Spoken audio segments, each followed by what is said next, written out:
হঠাৎ দেখা।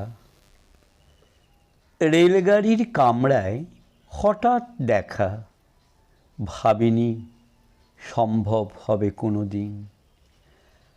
আগে ওকে বারবার দেখেছি লাল রঙের শাড়িতে, ডালিম ফুলের মতো রাঙা। আজ পরেছে কালো রেশমের কাপড়, আঁচল তুলেছে মাথায়, দোলন চাপার মতো চিকন গৌরী মুখখানি ঘিরে। মনে হলো কালো রঙে একটা গভীর দূরত্ব ঘনিয়ে নিয়েছে নিজের চারদিকে।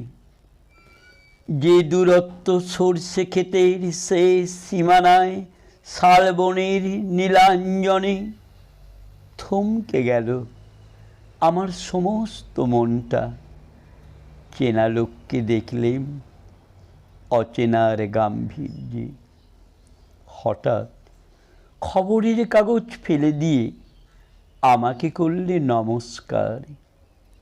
সমাজবিধির পথ গেল খুলে, আলাপ করলেম শুরু। কেমন আছো, কেমন চলছে সংসার ইত্যাদি। সে রইল জানলার বাইরের দিকে চেয়ে, যেন কাছের দিনের ছোঁয়াচ পার হওয়া চাহনিতে।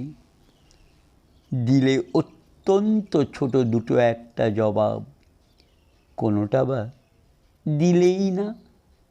বুঝিয়ে দিলে হাতের অস্থিরতায়, কেন এসব কথা। এর চেয়ে অনেক ভালো চুপ করে থাকা। আমি ছিলাম অন্য বেঞ্চিতে ওর সাথীদের সঙ্গে। এক সময়ে আঙুল নেড়ে জানালে কাছে আসতে। মনে হলো কম সাহস নয়। বসলুম ওর এক বেঞ্চিতে। গাড়ির আওয়াজের আড়ালে বললে মৃদুস্বরে, কিছু মনে করো না। সময় কোথা সময় নষ্ট করবার। আমাকে নামতে হবে পরের স্টেশনে। দূরে যাবে তুমি, দেখা হবে না আর কোনো দিনই। তাই যে প্রশ্নটার জবাব এতকাল থেমে আছি, শুনব তোমার মুখে। সত্য করে বলবে তো। আমি বললেম, বলবো। বাইরের আকাশের দিকে তাকিয়েই শুধালো, আমাদের গেছে যেদিন, একেবারেই কি গেছে, কিছুই কি নেই বাকি।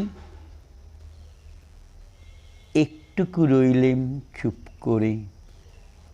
তারপর বললেম, রাতের সব তারাই আছে দিনের আলোর গভীরে। খটকা লাগলো, কি জানি বানিয়ে বললেম নাকি। ও বললে, থাক এখন যাও ওদিকে। সবাই নেমে গেল পরের স্টেশনে। আমি চললেম একা।